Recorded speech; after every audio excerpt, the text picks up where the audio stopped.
When you're making your monthly debt repayments, are you just making the minimum payment, or are you throwing an extra $5 or $10 on each one? Or maybe you're throwing an extra chunk on each one.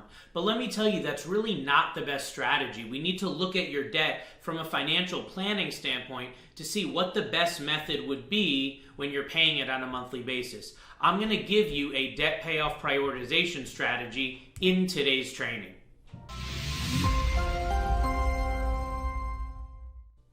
Hi, it's Robert Weinberg, and on this channel we empower individuals to take control of their financial future through expert mortgage and financial strategies. If you're new to the channel, please go ahead and click the subscribe button and also hit the bell so you get notified on any and all of our future content. In this lesson, we're going to talk about debt payoff prioritization. So if you're like most people, you probably pay the minimum payment on most of your debt, and then you throw extra here and there as you can. Maybe $5 here, $10 there, $20 there, $50, etc. as you get extra money that comes in. But let's examine for a second, is that really the best strategy on a monthly basis on how to pay your bills?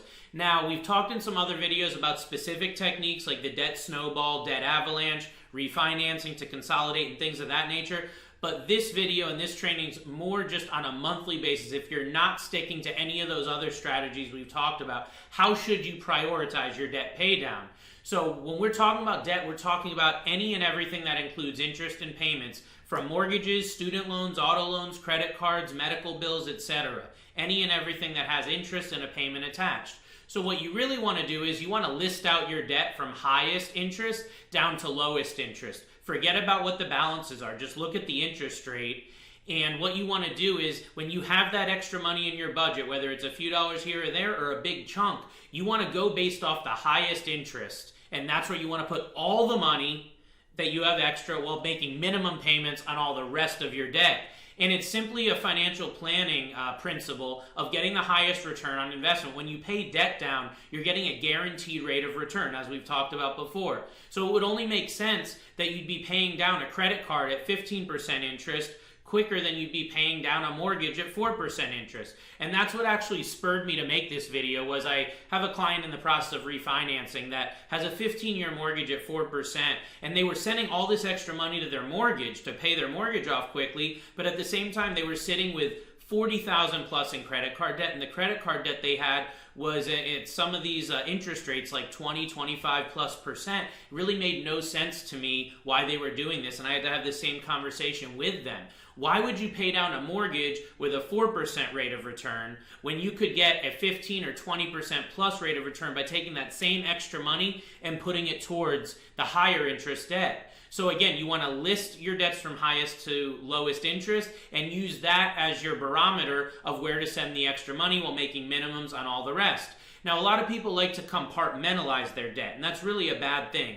What I'm talking about is if you look at it like I've got my mortgage over here and that's a low rate and that's good. Then I've got my auto loan and that's okay. Then I've got my credit cards over here, and then I've got my student loans over there and medical bills over here. That's absolutely the wrong way to look at it. You need to treat your debt like a portfolio, much like a stock portfolio or a 401k, where you've got multiple different stocks, multiple different funds in there that are all doing different things, getting different returns. But at the same point, you're looking at the overall perspective. You're looking at what is your net return, what is your overall return at the end of the year on your investment portfolio. That's the same way you want to look at your debt, not just the mortgages at one rate and the autos at another and the credit cards that are at another, but what is your overall strategy when it comes to everything, and how can you maximize that for your benefit? So like I said, we want to get the highest return on investment by actually looking at it as a whole and focusing in on the highest interest first, and then knocking those out, and then going to the lower interest one